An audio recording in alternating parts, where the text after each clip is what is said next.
ఎన్నికలలో బీజేపీకి డిపాజిట్ కూడా రాదని పొన్నం ప్రభాకర్ చెప్పారు. కమలదళం ఘోరంగా ఓడిపోతుందన్నారు. బీఆర్ఎస్ బీజేపీ మధ్య ఓటు మార్పిడి జరుగుతోందని విమర్శించారు.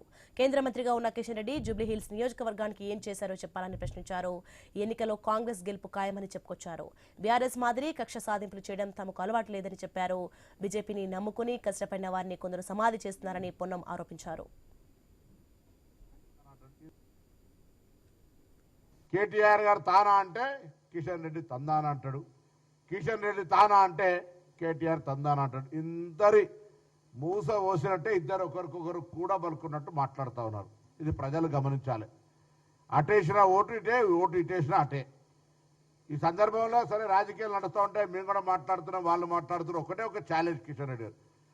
పోయినసారి 25,000 వచ్చినాయి, ఈసారి ఆ నోట్లు తెచ్చుకోగలుగుతావా, లేకపోతే దేన్ని ఛాలెంజ్ చేస్తాం.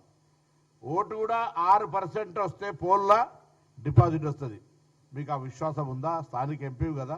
భారతీయ జనతా పార్టీ జూబ్లీహిల్స్ నియోజకవర్గంలో 10,000 ఓట్ల కంటే ఎక్కువ రావు. కిషన్ రెడ్డి గారు మీరు చేసిన నిర్వాహకం, మీరు టీఆర్ఎస్ పార్టీని మొత్తం మీ వ్యవస్థను అప్పచెప్పినటువంటి పరిస్థితులల్లా నేను భారతీయ జనతా పార్టీ నాయకత్వాన్ని కోరుతున్నా. చూడండి మీ నాయకులు ఏ విధంగా టీఆర్ఎస్ తోటి లోపాయకారికి ఒప్పందం చేసుకుంటా ఉన్నారో ఆలోచన చేయండి. మొత్తంగా జూబ్లీహిల్స్ ఎన్నికల్లో కంప్లీట్గా సరెండర్ అయిపోయి వాళ్ళకు పూర్తిగా పోతున్న సందర్భంలో పార్టీ కార్యకర్తలు పార్టీని బతికించుకోవడానికి మేల్కోవాలి. ఇక 10 ఏళ్లలో బీఆర్ఎస్ చేసిన అప్పులకే వడ్డీలు కడుతున్నామని మంత్రి జూపల్లి కృష్ణారావు ఆరోపించారు. దళితులకు 3 ఎకరాల భూమి ఇస్తామని చెప్పి మోసం చేశారని మండిపడ్డారు. అసెంబ్లీ సాక్షిగా బీఆర్ఎస్ చేసిన అప్పుల వివరాలు వెల్లడించామని గుర్తు చేశారు. కాంగ్రెస్తోనే అన్ని వర్గాలకు న్యాయం జరుగుతుందని చెప్పారు. పేద విద్యార్థుల కోసం ఇంటిగ్రేటెడ్ స్కూళ్ల నిర్మాణం చేపట్టామన్నారు. రానున్న 3 ఏళ్లలో ఇచ్చిన హామీలన్నీ నెరవేరుస్తామని జూపల్లి కృష్ణారావు తెలిపారు. మా బాకీ కార్డు 2 సంవత్సరాలు ఇస్తారు. మీ బాకీ కార్డు ఎప్పటిది? మీది 10 సంవత్సరాల బాకీ కార్డు. 10 సంవత్సరాల కింద మీరు చెప్పినటువంటి అంశాలు మళ్ళీసారి ప్రజలకు తెలుసు, మళ్ళీసారి జ్ఞప్తి చేస్తూ ఉన్నాం మీడియా ద్వారా. ఆనాడు దళితులకు 3 ఎకరాల భూమి కూడా ఇస్తున్నారు.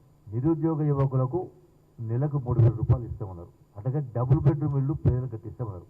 రాష్ట్రంలో ఎక్కడో 4-5 చోట్ల తప్ప, అది కూడా ముఖ్యమంత్రి నియోజకవర్గం, హరీష్ నియోజకవర్గం, కేటీఆర్ నియోజకవర్గం వాళ్ళకు కాంట్రాక్టర్లు 1,000 కోట్ల కాంట్రాక్ట్ వాళ్ళ ద్వారా మీరు కట్టించుకోరు తప్ప ఎక్కడ కూడా ఈ డబుల్ బెడ్రూమ్లు కాలే.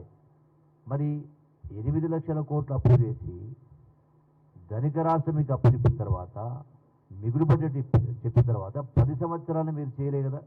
మరి మీ బాకీ కార్డు ఎన్ని సంవత్సరాలది?